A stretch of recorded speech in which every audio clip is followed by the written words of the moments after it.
इस वक्त मैं मुंबई के मालाड के तपन मंदिर में मौजूद हूँ, जहाँ पर इस वक्त मेरे साथ महंत श्री शिव बालक जी हैं। हम उनसे बात करेंगे। महाराज जी साधारण नहीं है, आपको बता दूँ, इन्होंने एक संकल्प लिया है, जिस संकल्प को पूर्ण करने के लिए इन्होंने अनाज का त्याग किया है और अनाज की जगह पे महाराज जी सिर्फ फल में केला खाते हैं और दूध पीते हैं। महाराज जी से हम बात करेंगे। महाराज जी, आप क्या कहना चाहेंगे, किस तरीके से आपका संघर्ष रहा? और आप कोई साधारण नहीं, आप एक असाधारण है, आप अनाज नहीं खाते, किस तरीके से आपकी तपस्या? टुडे न्यूज हम बधाई देते हैं और माता रानी और महादेव से कामना करते हैं कि आपको चैनल को आगे काफ़ी ऊंचाइयों तक जाए और माता रानी महादेवी का भरपूर आशीर्वाद रहे। हमारा जीवन बहुत कठिन था, बहुत गरीब परिवार से हम हैं और गरीबी पिताजी का भी था, हमारा भी है। उसके बाद भक्ति हम लोग का पुराना चला आ रहा है। दादा के राज से ही हमारे यहाँ पे माँ भगवती और महादेवी की पूजा होती थी। उसके बाद पिताजी जब हमारे गुजर गए, वो गरीबी ज़्यादा कुछ बता के तो मतलब नहीं अभी समझ में आता है, क्योंकि अभी हम अपने को सबसे बड़ा अमीर समझते हैं, क्योंकि महारानी और महादेव जी मुझे मिल गए हैं। हमारे जो कुल के खानदान के देवी थी माँ भद्रकाली और महादेव जी, वो स्वयं उनकी कृपा हुई, जो कि आज हम इस रूप में और इस अनुष्ठान को हम सफल कर पा रहे हैं, उन्हीं की कृपा से।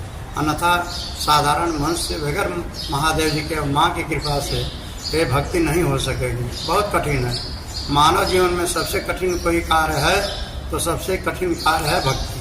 भक्ति सबको नहीं मिलता है, भक्ति भी मिल जाएगा तो हठ योग नहीं मिलता है। हठ योग सबसे कड़क योग होता है, सबसे कठिन योग होता है। इसमें कब क्या छूट जाएगा इसका कोई अंदाज़ा नहीं है। अब कोई इसका समय नहीं होता कि कब क्या खाना है, कब कहाँ चला जाना है। महाराज जी, आपका संकल्प कितने दिनों से चल रहा है, कितने दिनों से आप? ये हमारा संकल्प माँ भगवती और महादेवी का कृपा 2010 से जनवरी से हमें प्राप्त हुआ है। जो कि हम बचपन में थे तो माता रानी ने स्वप्न देती थी, तो हम नहीं समझ पाते थे कि कल को हम महात्मा बनेंगे या संत त्यागी बनेंगे। ये मुझे आभास नहीं था, क्योंकि हम बचपन में बहुत छोटा थे और महादेव जी भी कईयों बार स्वप्न दे चुके हैं और उन्हीं की कृपा से आज जो हठ योग हमारा सफल हो रहा है, भरपूर उनकी कृपा है। अच्छा महाराज जी, आप स्वप्न की बात करें, आपको आभास किस उम्र में हुआ कि आपको ये महाराज महादेव जी की मतलब सपने में आते और आपको वो कहीं ना कहीं इशारा कर रहे कि आपको महंत बनना है? तो पहले हमारे घर पे तुलसी नहीं सहती थी, तो मैं बचपन में छोटा था, 8-10 साल का हुआ करता था, तो एक अंदाज है कि 8-10 साल के हम थे, तो सबके घर में आंगन में तुलसी देखते थे, तो हमारे भी अंदर जिज्ञासा हुई कि हम भी तुलसी अपने घर पे लगाएंगे। तो पिताजी ये सब मानते नहीं थे, क्योंकि हमारे घर में तुलसी नहीं सहती थी। तो हम तो 3 बार ला करके तुलसी लगाए, तो उसी टाइम से माता रानी ने बूढ़ी रूप में आकर के बहुत प्यार दुलार करने लगी और खिलाने लगी, तो हमें भी अच्छा लगने लगा। तो जो बड़ी माता है, माता के रूप में अंग के ऊपर आने लगी, जो चेचक बोलते हैं, और उसमें बहुत मीठा है ये सब, चावल वावल, तो पहले गरीबी था तो चावल दही ये सब बतासा मिलता था, तो मुझे अच्छा लगने लगा। तो ऐसे माँ का भी स्वप्न बचपन से ही है और हमारे महादेव जी का है, जबकि हम 10 साल के थे। मगर कभी हमारे दिमाग में नहीं आया कि हम आगे चल के ये सब स्वप्न आ रहा है, महारानी मुझे स्वप्न दे रही हैं, महादेव जी कईयों बार स्वप्न दिए हैं। यहाँ तक कि जब ये लोग का समय आ गया, हमारा 40 की उम्र में संन्यास मुझे मिला है, तो ये बचपन से सब प्रक्रिया है। अच्छा महाराज जी, आपने जब कहा कि आप अनाज नहीं खाते, हाँ, अन्न का सेवन नहीं करते, आपका एक संकल्प भी है, वो संकल्प क्या है आपका? हमारा संकल्प है सनातन धर्म को जगाना है और शिव शक्ति धाम बनाना है, ठीक है। शिव शक्ति धाम तो अभी बन गया है, ऊपर भी राम दरबार बनाना है।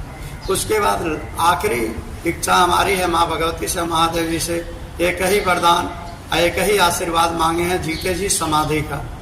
क्योंकि प्रशासन इसका इजाज़त नहीं देता है मगर मुझे पूर्ण विश्वास है कि हमारा हठ योग माता रानी सफल रखेंगी, तो प्रशासन भी हमारा सहयोग करेगा और जीते जी महंत शिव बालक उपाध्याय का शिव शक्ति काशी धाम पे ही समाधि जीते जी ही होगा। अभी उसमें समय है, क्योंकि अभी परीक्षा बाकी है, तपस्या हमारी।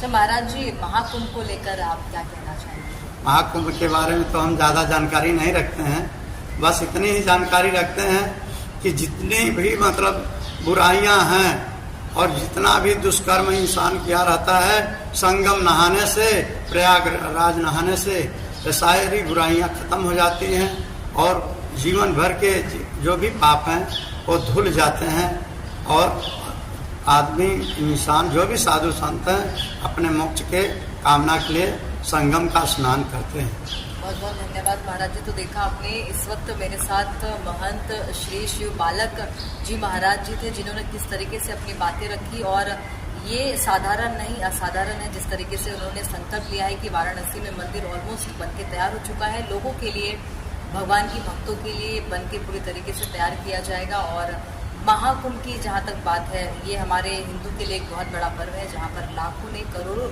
लोग वहाँ पे पहुँच के गंगा स्नान करते हैं और इस चीज़ का लाभ उठाते। तो फिलहाल के लिए इतना ही, देखते रहिए।